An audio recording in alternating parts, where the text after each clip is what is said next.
তুই আর্টস নিয়ে পড়ছিস, কি হবে পড়ে? আর্টস নিয়ে পড়লে তো ওই সরকারি চাকরির পরীক্ষা আর টিচিং প্রফেশন। আমাদের দেশের শিক্ষকতার যা অবস্থা, ছেড়েই দে। আর সরকারি চাকরি, ও দিতে দিতে লোক বুড়ো হয়ে যায়, চাকরি আর পায় না। তার থেকে তুই সায়েন্স বা কমার্স নিয়ে পড়তে পারতিস, অনেক লাইন পেতিস। কি আর্টস নিয়ে পড়ে কি হবে? এই ধরনের কথা আমরা বেশিরভাগই শুনি যখন আমরা আর্টস নিয়ে পড়ি, তাই না? যেই সব স্টুডেন্টরা আর্টস নিয়ে পড়ে তাদেরকে এইসব প্রচুর প্রচুর কথা শুনতে হয় যে আর্টস নিয়ে পড়া মানেই তার জীবন শেষ। खत्म। Bye bye, tata, good bye, गया। বাই দ্য ওয়ে, আমি কোহেলি, তোমরা দেখছো step to success with Koheli. তোমরা আমাকে কেউ একজন কমেন্ট করেছিলে যে আর্টসের সাবজেক্টগুলোতে কি ভবিষ্যৎ রয়েছে, কি কেরিয়ার অপশন রয়েছে, সেইগুলো নিয়ে প্রত্যেকটা সাবজেক্ট নিয়ে ভিডিও করতে। তো আজকে আমি আর্টসের একটা সাবজেক্ট ইতিহাস নিয়ে আলোচনা করতে আসলাম। ইতিহাস নিয়ে পড়লে কি কি চাকরির অপশন আছে। ইতিহাস নিয়ে পড়লেই দেখবে যে লোকজন বলে, ও শিক্ষকতা ছাড়া আর কোনো জব নেই, কিন্তু তা নয়। ইতিহাস নিয়ে পড়লে আসলে আমরা জানি না ইতিহাস নিয়ে পড়লে আর কি কি চাকরির অপশন আছে। খুব ভালো ভালো চাকরির অপশন আছে যেগুলো আমাদেরকে কেউ জানায় না, এবং আশেপাশের লোকজন জানেও না। উল্টে বলে দেয় যে ইতিহাস নিয়ে পড়লে কোনো ভবিষ্যৎ নেই। প্রথমেই যে প্রফেশনটার কথায় আসি, যেটা সবাই বলে এবং আমরা মোটামুটি সবাই জানি, সেটা নিয়ে আলোচনা করি। সেটা হচ্ছে শিক্ষকতা বা টিচিং। এখানে কোন ধরনের টিচিং এর কথা বলছি?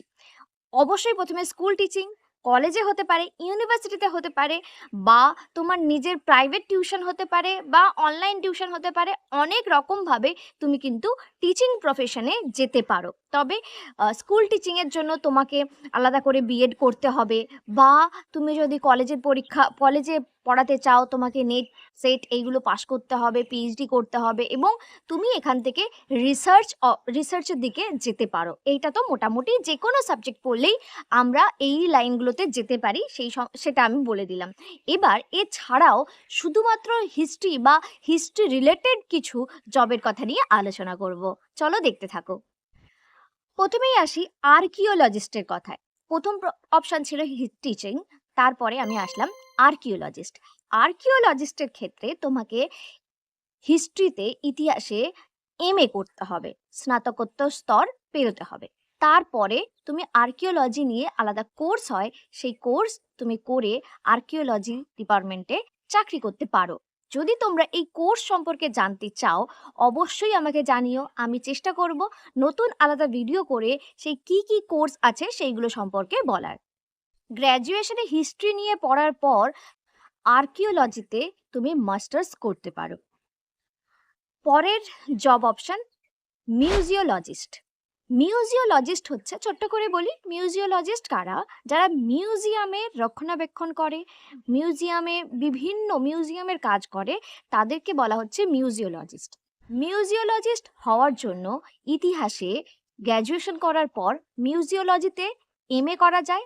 মিউজিওলজির কোর্স আছে, সেটা করা যায়। আমি তোমাদেরকে আবারও বলছি যে আমি আজকে জব আইডিয়াগুলো দিচ্ছি। যদি তোমরা বলো যে প্রতিটা জব সম্পর্কে কি কি কোর্স করতে হয়, কোথা থেকে করতে হয়, এবং সেখানে খরচা কেমন, আমি সেটার আলাদা ভিডিও তোমরা যদি চাও আমি করে দেব। চলো এর পরের জব অপশনটা দেখে নিই। পরের জব অপশন হলো এপিগ্রাফি। এপিগ্রাফি হলো যে আমরা যে বিভিন্ন ধরনের প্রাচীন লিপি দেখি, এই প্রাচীন লিপি নিয়ে কাজ।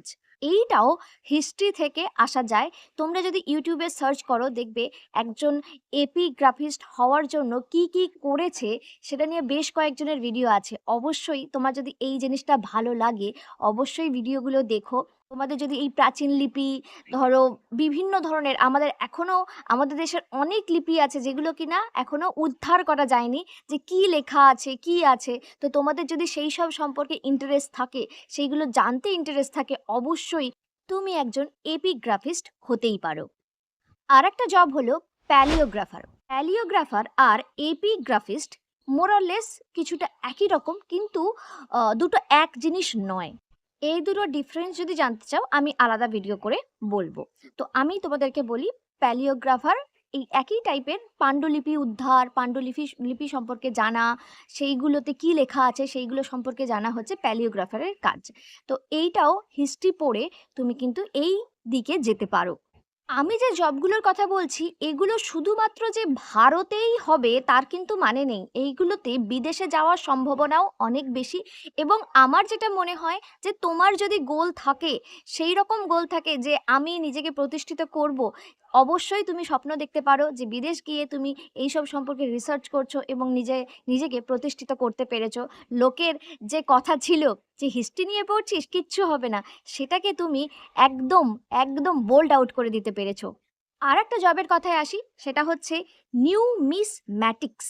নিউমিসম্যাটিক্স এটা হচ্ছে পুরোনো দিনের কয়েন কয়েন সম্পর্কে জানা, যে কয়েনটা কেমন ছিল, কোন ধাতুর ছিল, মানে সেখানে কোন রাজার ছবি ছিল, বা সেখানে কি ব্যবহার করা হতো, কি মিনিংয়ে কয়েনটা তৈরি করা হয়েছে, এই সব সম্পর্কে, এই সব নিয়ে যারা কাজ করে তাদেরকে বলা হয় নিউমিসম্যাটিক্স।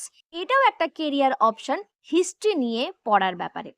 এছাড়াও আরও কয়েকটা জব আছে যেগুলো মোটামুটি আমরা সবাই জানি। ধরো জার্নালিজমের ক্ষেত্রেও তুমি হিস্ট্রি নিয়ে পড়ার পর জার্নালিজমের দিকে যেতে পারো। আর যেটা সর্বোপরি আমাদের দেশের অনেকেই বা সবাই এই বিশ্বাসেই চলে যে হিস্ট্রি নিয়ে পড়লে সিভিল সার্ভেন্ট হওয়া যায়। সত্যি কথাই তাই, যে ইউপিএসসি বলো, ডব্লিউবিসিএস বলো, বড় বড় চাকরির পরীক্ষা বলো, সেখানে কিন্তু হিস্ট্রি বা ইতিহাস থেকে প্রচুর কোয়েশ্চেন থাকে। ডব্লিউবিসিএস এর প্রিলিমিনারিতে প্রায় 50টার বেশি, 200টার মধ্যে প্রায় 50টা বা 55টা কোয়েশ্চেন থাকে হিস্ট্রি থেকে। তো হিস্ট্রি নিয়ে পড়লে তুমি তো এই সরকারি চাকরির দিকেও অনেকটা এগিয়ে থাকবে। আমি তোমাদেরকে হেল্প করতে পারলাম, তোমরা যেটা কোয়ারিজ রেখেছিলে তার উত্তরগুলো দিতে পারলাম। যদি আরও ডিটেলসে জানতে চাও অবশ্যই আমাকে কমেন্ট করে বলো। তোমরা যদি চাও আমি অবশ্যই তোমাদের জন্য এই যে জবগুলো রয়েছে এইগুলোর যে আলাদা কি কোর্স করতে হয় সেই সম্পর্কে ডিটেলস ভিডিও আনার। এতক্ষণ আমার ভিডিও দেখার জন্য তোমাদেরকে অনেক থ্যাংক ইউ।